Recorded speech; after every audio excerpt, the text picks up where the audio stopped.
Good morning, my dear brothers and sisters. I'm indeed happy to meet you all through this gospel sharing on the solemnity of Corpus Christi, which we call as the body and blood of our Lord Jesus Christ. There is an interesting life incident that is shared about Mother Teresa when she visited Albania. Albania was once ruled by a communist dictator by name Enver Hoxha. He ruled it for 40 years. That was from 1945 to 1985. He imposed atheism as an official religion of Albania.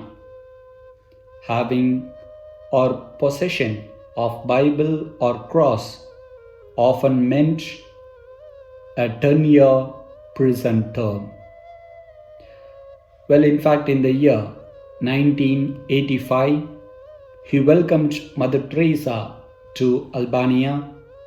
He appreciated her for the worldwide works of charity and added, "I will not permit Christ to return to Albania as long as I am in charge." He added, saying, "I will not permit Christ return to Albania as long as I am in charge." My dear brothers and sisters, Mother Teresa, in reply, thanking the President for the warm welcome that she had received, she said, "Mr. President, you are wrong. I have brought not only the love of Christ from my country, but the real presence of Jesus to your presidential palace." She said, "I am allowed to carry the body of Christ in a small pyx to the place where the public worship is said to be a crime. I keep the consecrated bread.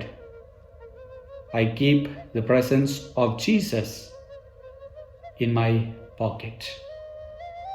Jesus will surely return to his country very soon." She said, "Jesus will surely return to this country very soon." Sooner or later, in the year 1992, the communist rule in Albania collapsed, and Mr. Ramiz Alia was the first non-communist president who in fact allowed all the churches and mosques to be opened and the worships were began.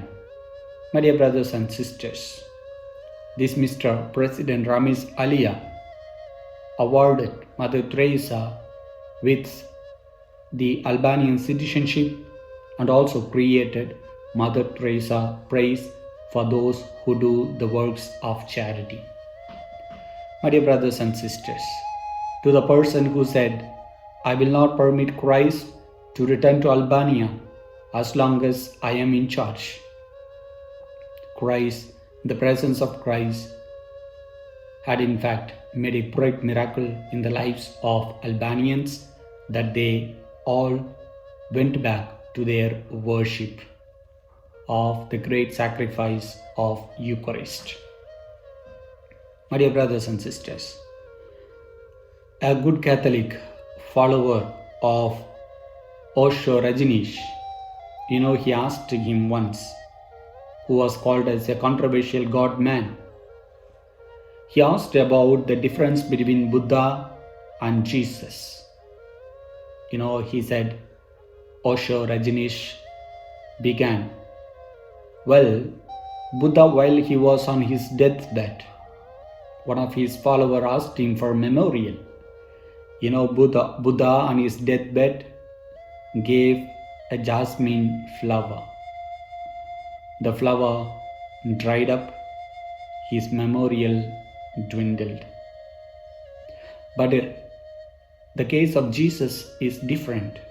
He said, Jesus, when the followers of Jesus asked him to give him a memorial, he instituted Eucharist, symbolizing of the body and blood under the appearance of bread and wine.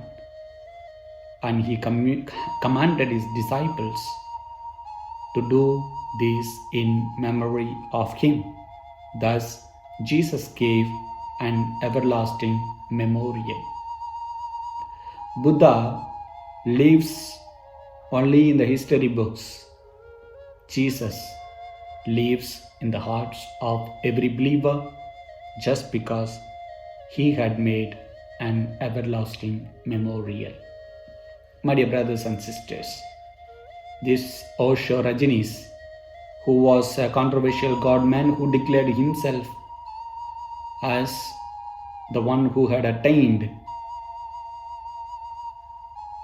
nirvana, that was through sex, he announced Jesus as the great proclaimer, Jesus as the great savior. My dear brothers and sisters, I believe today celebrating the solemnity of Corpus Christi, which is the body and blood of Christ, the solemnity of this feast is in fact inviting each one of us to believe like Mother Teresa and to believe like this Osho Rajneesh, who said Jesus created an everlasting memorial.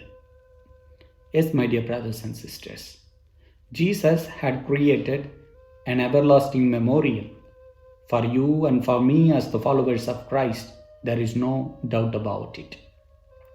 This feast has great importance just because Jesus gave us two precious gifts, that is, the sacrament of the Eucharist, in which he gives us a spiritual food and drink in the form of bread and wine. And secondly, Jesus gave us the greatest gift, his mother, Mother Mary, as the mother of us all. And secondly, this celebration of the abiding presence of Jesus, what we celebrate, God becoming man, God with us, which we call as Emmanuel.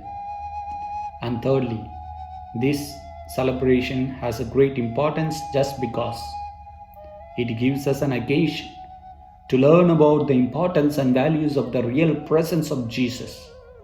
And thus, we can appreciate the reception of the sacrament and receive these sacraments with minimum benefits.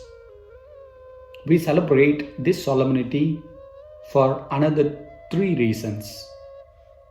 Just because it was promised by Jesus after miraculously feeding 5,000 men.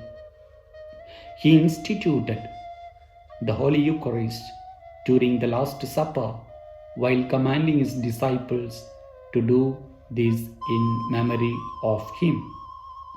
And thirdly, he commanded his disciples to repeat it every day as it is possible for his followers. My dear brothers and sisters, I know we all must be well aware of the theory of transubstantiation. In the Holy Eucharist, the same miracles that Jesus performed while feeding 5,000 men happens every day during the Eucharistic sacrifice. When the bread and wine is offered, it is being changed through the consecration of the priest and through the action of the Holy Spirit. The color remains the same, the shape remains the same, the smell remains the shape, and the taste remains the same.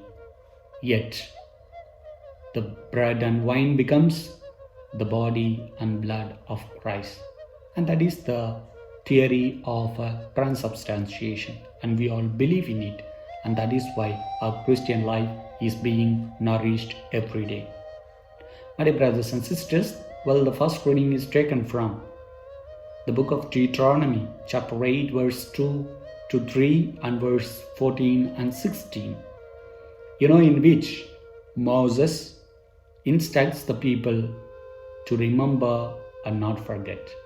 To remember and not forget. Well, while leading the people from Egypt to the promised land, from slavery to free, Moses thought, all of a sudden, leading these people from hardships to comfort, from insecurity to security, from slave to free, from poor to rich. Sometimes people would tend to forget the Lord Yahweh.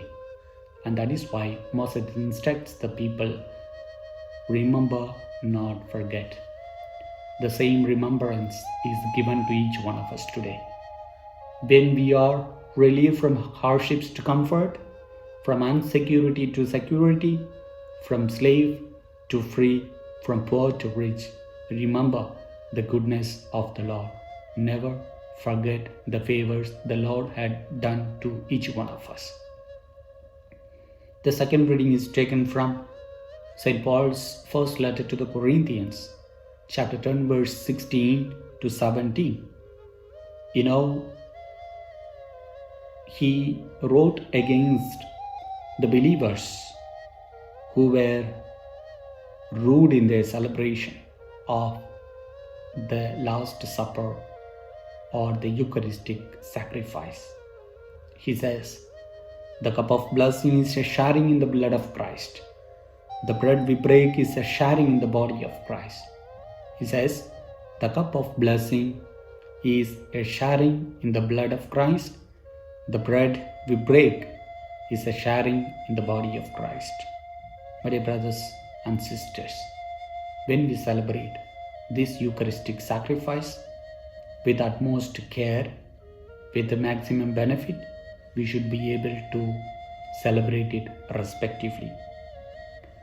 And the Gospel of John, which is taken from chapter 6, verse from 51 to 58, this is called as a bread of life discourse. Jesus was in a synagogue at Capernaum. He preaches at the synagogue saying, I am the living bread. By saying I am the living bread, Jesus compares himself with the bread that came from above, that was manna. He says, eventually the people who ate manna died. But whoever eats the bread that I give will never die. And thus, my dear brothers and sisters, Jesus makes an assurance of life eternal. Are we ready to accept this promising Jesus in our Christian life? Is the important question that we should be asking to each one of ourselves. As we take part in the celebration of this gospel sharing, what is the message that we take home today? Jesus remains in the form of body and blood during the Eucharistic celebration. And therefore, we must receive the message of unity and sacrificial love. When you receive the message of unity and sacrificial love, you will be able to live a life united. The Eucharistic sacrifice happens. It is blessed, broken, and given. The Eucharist sacrifice happens when it is blessed, broken, and given. So also, we must be ready to be blessed. We must be ready to be broken.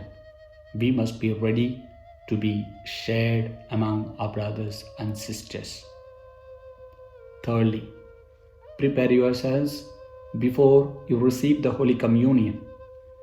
Banish yourself from impurity, from injustice, and from disobedience. And then the blessing of the Lord will always be with you. Fourthly, be ready to go for the sacramental confession frequently.